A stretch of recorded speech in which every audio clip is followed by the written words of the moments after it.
इस प्रोग्राम के सह प्रायोजक हैं इंद्रधनुष ऑर्गेनिक खाद।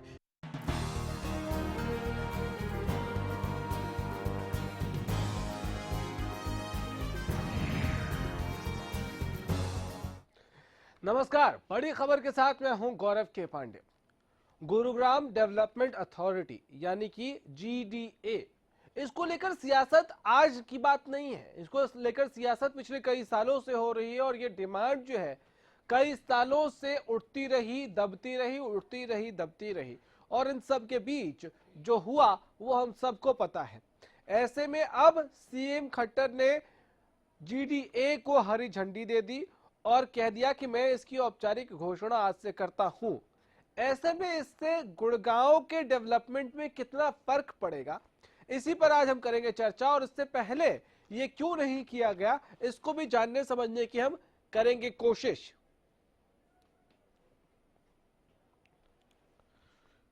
आपको वो बयान भी याद होगा जिसमें सत्ता पक्ष के ही एक बड़े नेता ने ये कह दिया कि चंडीगढ़ में बैठे 2 कौड़ी के नेता और अधिकारी गुरुग्राम के बारे में प्लानिंग करते हैं या गुरुग्राम के बारे में सोचते हैं, या ये रिस्पॉन्सिबिलिटी उनकी है। लेकिन वो जो 2 कौड़ी के नेता थे और जो 2 कौड़ी के अधिकारी थे, वो कौन से लोग हैं, क्योंकि वहां जो बैठे लोग ये तय कर रहे हैं वो भी तो दरअसल उन्हीं के पार्टी के हैं। तो अपनी ही पार्टी की कौन से नेता को 2 कौड़ी का बता रहे थे, ये उन्होंने उसके बाद कभी स्पष्ट नहीं किया। हालांकि मीडिया ने कई बार उनसे पूछने की कोशिश भी की कि आखिर वो 2 कौड़ी के नेता आपकी पार्टी में है कौन से, जो चंडीगढ़ में बैठ के ये सब काम देखते हैं।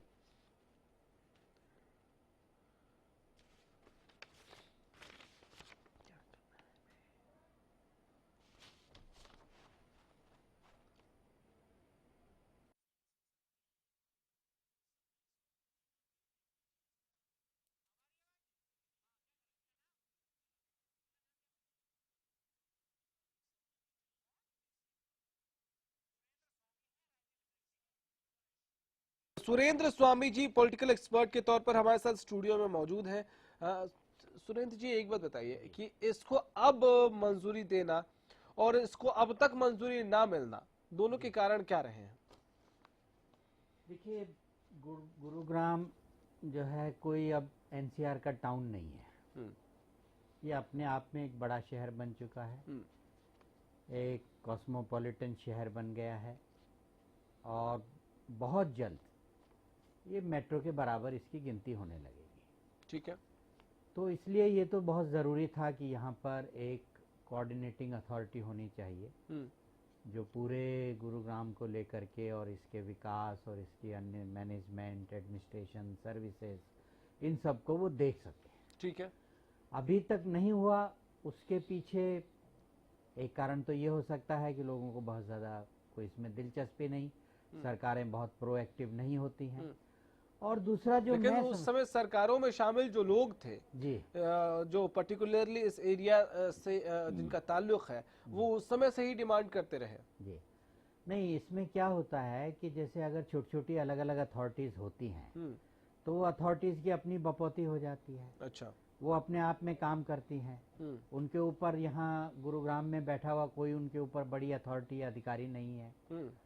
और मेरा मानना है कि जो यहाँ पे ये पिछले 10-15 सालों में जो ये डेवलपमेंट, जो रियल एस्टेट का बिजनेस चला, तो उस रियल एस्टेट के बिजनेस के लिए शायद ये सोचा गया होगा कि भाई एक सेंट्रलाइज अथॉरिटी चंडीगढ़ में रहे, जो ही फैसले करे और जिसके कहने से ही सब काम हो। क्योंकि अगर आप वो अथॉरिटी यहाँ पे बना देंगे और वो चंडीगढ़ की पावर्स यहाँ दे देंगे तो इसमें यह है कि जिन लोगों के वेस्टेड इंटरेस्ट हैं वो पूरे नहीं होते। तो इसीलिए क्या होता है कि जो जो अपने HOD, head of the department होते हैं, उनकी हमेशा ये कोशिश होती है कि वही सबसे बड़े अधिकारी उस जगह पर बने रहें। तो कहने को भले ही कोई कुछ भी कहे, क्योंकि एक जरूरत है तो कोई ये तो नहीं कह सकता कि भाई जरूरत नहीं है आप मत बनाइए, लेकिन उसको टालते रहना, उसको चलाते रहना, ये एक है। और दूसरा, जैसे मैंने कहा कि जनरली गवर्नमेंट्स में एक प्रोएक्टिव अप्रोच नहीं होती कि विकास के लिए जरूरी है। इससे क्या बदलाव आएगा? नहीं, इससे बहुत बदलाव आएगा। सबसे बड़ी बात यह है कि जैसे अभी जाम लगा तो अब उस जाम में कोई कोऑर्डिनेशन ही नहीं था। ठीक है। जिन अथॉरिटीज को इरिगेशन डिपार्टमेंट के, चाहे वो लोग हैं, चाहे वो पुलिस महकमे के लोग हैं या ट्रांसपोर्ट डिपार्टमेंट के लोग, कोई कोऑर्डिनेशन नहीं है, उनका कोई बॉस नहीं है, एक अथॉरिटी नहीं है जो ये कह सके कि हाँ भाई हमको ये आने वाले टाइम में इसको कैसे हैंडल करना है। तो जब इतना बड़ा शहर हो जाता है, इतनी अथॉरिटीज हो जाती हैं, तो उनके लिए जरूरी है कोऑर्डिनेशन होना। बेसिकली जो डेवलपमेंट अथॉरिटीज बनती हैं, ये अथॉरिटीज तो उनकी ये बनी रहेंगी, ये अथॉरिटीज तो कहीं जाएंगी नहीं, तो वो उन सबके ऊपर एक मिनी सरकार आप समझ लीजिए ना। जैसे एक चंडीगढ़ में बड़ी सरकार बैठी है, तो उसी को आप कह सकते हैं कि गुरुग्राम में एक छोटी सरकार बैठेगी, और वो निर्णय जो चंडीगढ़ में होने थे वो निर्णय अब यहाँ पे हो जाएंगे, तो उसमें सहूलियत जैसे हम दिल्ली और मुंबई जैसे शहरों में देखते हैं, कुछ उस तरह का हाल हो जाएगा। उससे बेहतर होगा उस सेंस में कि जैसे दिल्ली में तो अभी भी बहुत अथॉरिटीज हैं, जैसे वहाँ डीडीए जो है उसका सिर्फ लैंड से यूज है, हालांकि नाम ऐसा है कि दिल्ली डेवलपमेंट अथॉरिटी, और ये जो जीडीए बन रही है उससे डिफरेंट है। अच्छा। वहाँ डीडीए को बाकी कोऑर्डिनेशन की पावर्स वगैरह सब दिए हैं एक्ट में, लेकिन वो उस ढंग से नहीं है कि डीडीए सबको रोजमर्रा के काम में अपने सबको कोऑर्डिनेट करे। ठीक है, लेकिन यहाँ पर होगा। ठीक है, ठीक है। रमन मलिक बीजेपी से, केवल ढींगरा साहब कांग्रेस से और दलबीर जी इनेलो से हमारे साथ इस वक्त फोन लाइन पे हैं। मलिक साहब, सबसे पहले आपसे जानना चाहूंगा, इस जीडीए के फैसले को करने से पहले क्या क्या चीजें जहन में आई सरकार के, और आखिर इतने लंबे समय से ये जो मांग चल रही थी उसको आखिरकार सहमति देने के पीछे क्या तर्क हैं, क्या लॉजिक्स हैं? देखिए साहब, लॉजिक और डिमांड, ये इसमें 2, 4, 6 विषय अलग अलग हैं जिसको समझना जरूरी है जी।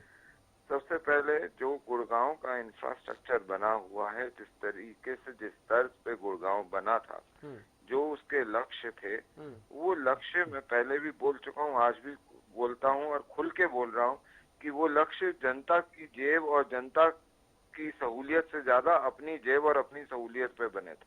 ठीक। ये यहाँ पे इंफ्रास्ट्रक्चर नाम की चिड़िया को देखा नहीं गया था, समझा नहीं गया था। ये सिर्फ समझा गया था कि मास्टर प्लान का मतलब होता है कि ऐसा प्लान जिससे जेब में पैसे आए।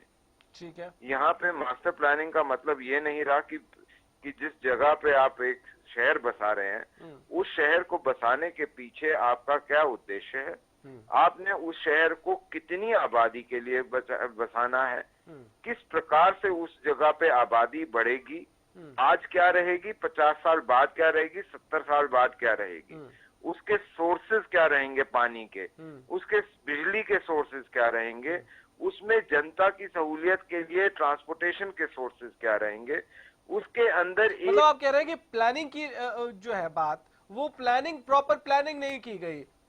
इसको एक राम भरोसे, देखिए क्या हुआ क्या है, लक बाय चांस रहा है गुरुग्राम के साथ, क्योंकि साउथ दिल्ली के साथ जो इसकी प्रॉक्सिमिटी थी, उससे इसका फायदा होता रहा और उस वजह से लोग यहाँ माइग्रेट होते गए, आते गए। अगर आप प्लानिंग के हिसाब से देखें तो शायद जितना प्लानिंग में डेफिशिएंसी यहाँ रही है उतना कहीं नहीं रही।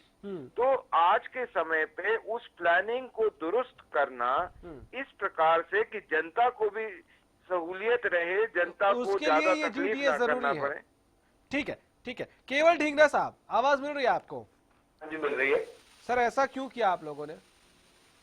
देखिए, इनके कहने से या इनके जीडीए करने की बात रखने से इस चीज का फर्क नहीं पड़ता है। बात ये है कि 2 साल के अंदर इन्होंने क्या काम किया। नहीं, 10 साल में आपने काम क्या किया पहले वो बताइए।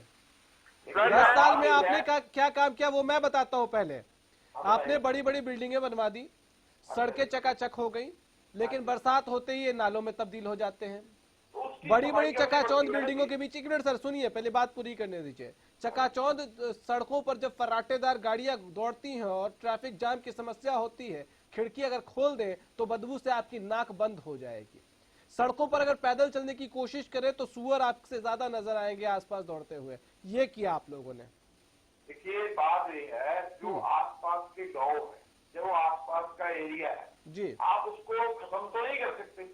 नहीं, कोई नहीं कह रहा खत्म करने के लिए। गाँव डेवलपमेंट का सवाल है, आज हरियाणा सबसे नंबर 1 पे गाँव का रेवेन्यू है, जिससे पूरा हरियाणा का स्टेटस चलता है। तो इसमें आपका कंट्रीब्यूशन क्या है? उसको बनाने में, उसकी सड़कें बनाने में आप 2004-5 से पहले देखें हाँ। तो कोई भी स्टेट हाईवे देखने आप तो सड़कें ही नहीं थी। अब जब हमने 10 साल में डेवलपमेंट की, सड़कें बनी, इतना बड़ा सिस्टम बना और उसमें तो बिना प्लानिंग के बनाया सर? करने की जरूरत है सर, प्लानिंग की थी? बिल्कुल प्लानिंग की थी। तो ये पानी कैसे जम जाता है सर? ये तालाब कैसे बन जाता है? आपको मैं बताना चाहूंगा कि जो वहाँ पे सीवरेज है, हाँ। जो वहाँ पे जो पानी का जो सिस्टम आता है, हाँ। उसकी जब तक आप सफाई नहीं करेंगे आपके समय में बाहर ही आएगा। आपके समय में नहीं जमता था पानी सर? ढींगरा साहब, आपके समय में पानी नहीं जमता था? चलिए ठीक है, आप रहिए हमारे साथ। दलबीर जी हमारे साथ इस वक्त इनेलो से फोन लाइन पे हैं। दलबीर जी, आवाज मिल रही है आपको? दलबीर जी सुन पा रहे हैं? हाँ, दोनों की बातें आपने सुन ली, बीजेपी के प्रवक्ता की भी और कांग्रेस की भी सुन ली। अब इन दोनों की बात सुनते हुए ये जीडीए की जो घोषणा हुई हो, इसको किस तरह से आपकी पार्टी देखती है? धनखड़ साहब, लगता है आवाज नहीं पहुंच रही है। स्वामी जी, आपने सब आरोप प्रत्यारोप, चलिए वो पॉलिटिकल है अपना, वो अपनी जगह पे ठीक है, लेकिन क्या ये एक बात फैक्ट है कि जब गुड़गांव की परिकल्पना की गई और उसका आगाज हुआ तो ऐसा उसके थोड़े दिनों के बाद ही लोगों को समझ में आ गया कि ये सोने का अंडा देने वाली जगह है, और उसके बाद बंदरबांट शुरू हो गई। जो प्रॉपर प्लानिंग हो सकती थी, जितना खूबसूरत ये शहर हो सकता था, वो नहीं किया गया। नहीं, दोनों बातें हैं इसमें। पहली बात तो ये है कि जिन लोगों ने गुड़गांव की प्लानिंग की, उनको ये आइडिया ही नहीं था कि गुड़गांव कितना बड़ा बनेगा। मैं तो ये मानता हूँ। उन्होंने सोचा एक टाउन बना रहे हैं हम, एक एनसीआर में एक सबर्ब बना रहे हैं हम लोग जो है दिल्ली का, और जो दिल्ली का सबर्ब बना रहे हैं तो उसके हिसाब से उनकी सोच रही। दूसरी बात ये भी ठीक है कि जैसे जैसे उनको ये एहसास होने लगा कि यहाँ पर काफ़ी स्कोप है, तो जितनी अथॉरिटीज बनी उन सब का बहुत वेस्टेड इंटरेस्ट क्रिएट हो गया। मैं आपको एक छोटा सा उदाहरण देता हूँ। हाँ। कि हुड्डा के जो सेक्टर कंप्लीट होने हैं वो एमसीजी में जाने हैं। ठीक। आप देखिए कितनी खींचतान है। क्यों है? सबको मालूम है। हुड्डा क्यों नहीं हैंडओवर करना चाहता एमसीजी को वो सेक्टर, सबको मालूम है। तो इसीलिए यहाँ पर दोनों बातें रही। एक तो बनाने वालों को ये आइडिया ही नहीं था। मैं तो ईमानदारी से ये बात कहता हूँ कि जब गुड़गांव बसाया जा रहा था, कोई भी सरकार रही हो और कोई भी अधिकारी रहे हो, उनको ये आइडिया ही नहीं था कि गुरुग्राम एक दिन दिल्ली को बीट करके बड़ा मेट्रो शहर बनने वाला है। तो उनकी प्लानिंग उससे नहीं थी, क्योंकि दिल्ली के नजदीक था, खुद मान रहे हैं प्रवक्ता। तो उनको लगा कि ये बढ़िया काम है, यहाँ लोगों को शिफ्ट करते जाओ, जमीनें देते जाओ, और उसमें सीएलयू का खेल चलता रहा पिछले 15 सालों से, कोई आज से नहीं है। तो वो एक वेस्टेड इंटरेस्ट क्रिएट हो गया कि कोई डिसीजन गुड़गांव में नहीं होगा, जो डिसीजन होगा रियल एस्टेट को लेके वहां होगा।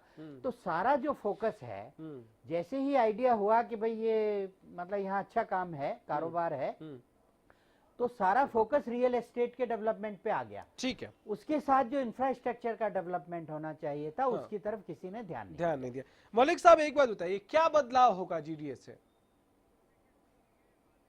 मलिक साहब, रमन मलिक जी, आवाज मिल रही है क्या आपको? जी, मिल रही है आपकी आवाज। हाँ, क्या बदलाव आएगा? देखिए, सबसे पहले एक कंसेप्चुअली एक चीज क्लियर कर दूं और एक और आपको इन्फॉर्मेशन दे दूं कि कुछ सड़कें जो कि मुख्यतः रहेंगी, उनके वो पीडब्ल्यूडी को भी दे दी जा रही हैं गुड़गांव में, ताकि उसकी मेंटेनेंस बेटर हो सके। ठीक है। जिसके ऊपर हैवी ट्रैफिक रहता है। ठीक है। तो एक और ये जीडीए के साथ ये एक और घोषणा जो है उसके ऊपर भी आपका ध्यान ले जा रहा हूँ। जी, शुक्रिया। दूसरी चीज ये कि जीडीए बनने का मेन रीजन ये है कि इस समय एक इंफ्रास्ट्रक्चर रीप्लानिंग की तरफ गुड़गांव जा रहा है। ठीक है। और इंफ्रास्ट्रक्चर रीप्लानिंग के समय सिर्फ आप इंफ्रास्ट्रक्चर को आज और कल के लिए नहीं देखते, उसकी हैजर्ड मैनेजमेंट, उसका नेचुरल डिजास्टर का मैनेजमेंट, ये भी एक बहुत इंपॉर्टेंट विषय है जिसकी परिकल्पना पूर्व में नहीं होती रही। आज उस परिकल्पना को साथ रखा जा रहा है कि अगर कल को खुदा ना खास्ता यहाँ पे कोई नेचुरल डिजास्टर होता है तो उसकी मैनेजमेंट कैसे होगी। ठीक है। वो एक बहुत बड़ा विषय है जिसको आज तक कोई एड्रेस नहीं कर रहा था। तीसरी बड़ी चीज जो विषय साथ में आना है, गुड़गांव डेवलपमेंट अथॉरिटी, हमारी जो बात हुई है माननीय राव नरवीर जी की जो का कहना है, हमारा कहना है मुख्यमंत्री जी को जो हमने चीज बोली है वो ये है कि पूरा डिस्ट्रिक्ट गुड़गांव इसके अंतर्गत आए। ठीक है, ठीक है, आपको रोक रहा हूं, एक छोटे सा ब्रेक का हमारे लिए वक्त है, एक छोटा सा ब्रेक लेंगे, वापस आएंगे तो ये समझने की कोशिश करेंगे कि और क्या क्या चीजें बदलाव की ओर बढ़ सकती हैं इस GDA के बाद। दो कौड़ी का कोई बैठा हुआ चंडीगढ़ के अंदर, कोई पॉलिटिशियन हो क्या बाबू, वो कहेगा मैं फैसला करूंगा। बहुत कर लिया केमिकल पर विश्वास, अब बिलीव व चट्टान मिलकर करेंगे सफेद मक्खी व रस चूसने वाले कीटों का विनाश। बिलीव व चट्टान। धान की सफल खेती के लिए बायर नेटिवो। नेटिवो देता है हरी भरी स्वस्थ फसल, चमकीले वजनदार दाने, अधिक उपज और विभिन्न रोगों की सही रोकथाम। नेटिवो के एक छिड़काव का देखो कमाल, 2 छिड़कावों में उपज और भी धमाल। नेटिवो बड़ा ही शुभ है, मेरी सफलता में सच्चा मित्र। नेटिवो मेरा वृद्ध मित्र, आप भी जरूर आजमाएं। Holy heart advanced cardiac care and research centre. 4 cardiologist हृदय रोग विशेषज्ञ की टीम है, 24 घंटे तत्पर रहते हैं। अत्याधुनिक मशीनों, वेल क्वालिफाइड डॉक्टर्स की बेहतरीन टीम के साथ यहाँ का सपोर्टिंग स्टाफ मरीजों का रखता है पूरा ख्याल। हमारा लक्ष्य है सभी मरीजों को उनकी कैपेसिटी के हिसाब से समय रहते विश्व स्तरीय इलाज प्रदान करना। फ्लैट पैनल चैथ लैब के साथ साथ हाईटेक ICCU की सुविधा भी उपलब्ध है। अवतार के इस्तेमाल से फसल निरोग रहती है, गल्ले बढ़ते हैं और बालियां पूरी तरह भरती हैं। खुशहाली का पक्का वादा, एंडोफिल का अवतार। कपड़े कपड़े कपड़े हर जगह दिखेंगे आपको।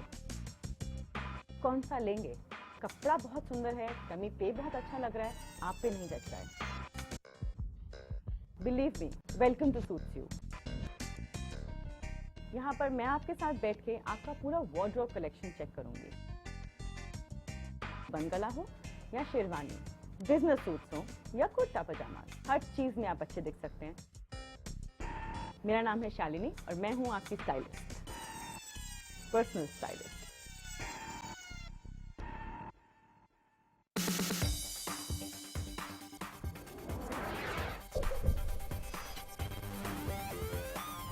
एराबॉल लुब्रिकेंट इंजन में भर दे दम। दादा दादी का लक्ष्य हेल्दी लाइफ, मम्मी डैडी का लक्ष्य हैप्पी लाइफ, तन्नू मन्नू का लक्ष्य जीनियस लाइफ, लक्ष्य दे brain and body fit to fight, Lakshya pure ghee for whole life, Lakshya Lakshya लक्ष्य प्योर घी। श्रेष्ठता और शुद्धता आपका हक, हमारा लक्ष्य, लक्ष्य प्योर घी। अदामा का कस्टोडिया, फसलों की पैदावार बढ़ाने वाला एक अद्भुत फफूंद नाशक। कस्टोडिया फसलों को स्वस्थ रखे, अधिक पैदावार व गुणवत्ता लाए, फसलों को बीमारियों से बचाए। कस्टोडिया एक वंडर फंगिसाइड। धान की सफल खेती के लिए बायर नेटिवो। नेटिवो देता है हरी भरी स्वस्थ फसल, चमकीले वजनदार दाने, अधिक उपज और विभिन्न रोगों की सही रोकथाम। नेटिवो के एक छिड़काव का देखो कमाल, 2 छिड़कावों में उपज और भी धमाल। नेटिवो बड़ा ही शुभ है, मेरी सफलता में सच्चा मित्र। नेटिवो मेरा वृद्ध मित्र, आप भी जरूर आजमाएं। बहुत कर लिया केमिकल पर विश्वास, अब बिलीव व चट्टान मिलकर करेंगे सफेद मक्खी व रस चूसने वाले कीटों का विनाश। बिलीव व चट्टान।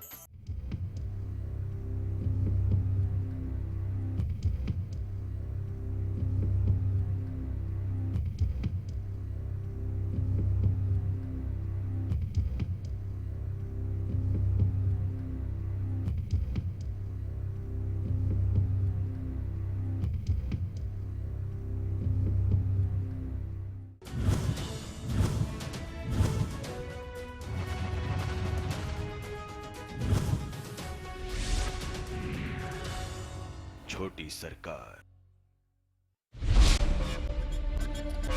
दो कौड़ी का कोई बैठा हुआ चंडीगढ़ के अंदर देखता है पॉलिटिशियन हो क्या बाबू, वो कहेगा मैं फैसला करूंगा।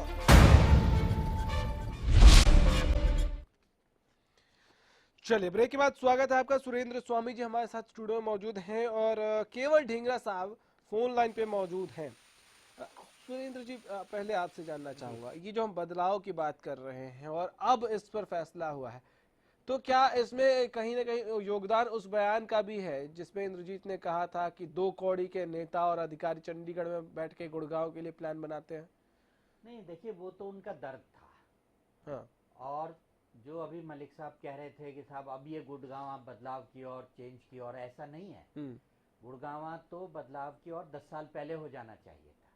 ये जो आज अथॉरिटी बन रही है ये 10 साल लेट बन रही है, इसको 10 साल पहले बन जाना चाहिए। तो शायद जो टाउनशिप बसी है वो पहले बेहतर होती है। हाँ। वो परेशानियां नहीं होती। और दूसरी बात, मैं एक बात बहुत मतलब कहना चाहता हूँ, एक आगाह करना चाहता हूँ कि जो इन्होंने ये बात कही कि अब ये दबाव बनेगा कि साहब पूरे गुड़गांव जिले को बना दीजिए, ऐसे जैसे पुलिस कमिश्नर होता है उसका बेसिक कंसेप्ट ये था कि सिर्फ शहर में होता है ताकि शहर का सुचारू रूप से चल सके और उसको कुछ मजिस्टेरियल पावर दे दी जाए। ठीक है। आपने क्या किया, जिलों को कमिश्नरेट में बदल दिया। हाँ। और आपको मालूम है आपके अनिल विज और दूसरे मंत्री क्या बात करें, क्योंकि वो मैनेजेबल नहीं है। ठीक है। ऐसे ही अगर आपने जो यहाँ पे डेवलपमेंट अथॉरिटी बना रहे हैं, अगर उसको पूरे गुड़गांव जिले को उसमें शामिल कर लिया तो फिर आप समझिए कि यहाँ कुछ नहीं होने वाला, बहुत मुश्किल हो जाएगी। ये खाली अथॉरिटी बन के यहाँ पे रह जाएगी। क्योंकि एक बेसिक कंसेप्ट है, आप जो भी गुरुग्राम डेवलपमेंट अथॉरिटी है वो गुड़गांव डिस्ट्रिक्ट डेवलपमेंट अथॉरिटी नहीं है। ठीक है। ढींगरा साहब, आपसे संक्षेप में ये जानना चाहेंगे, आप लोगों ने क्यों नहीं इसको हाँ कहा था? देखिए 10 साल में हमारे टाइम पे हमने डेवलपमेंट का ही काम किया, इसी वजह से गुड़गांव का रेवेन्यू आज नंबर 1 पे है। नहीं, मैं वो नहीं पूछ रहा हूँ सर, वक्त कम है। जीडीए की मांग आपके वक्त भी उठती रही, आपने हामी क्यों नहीं भरी?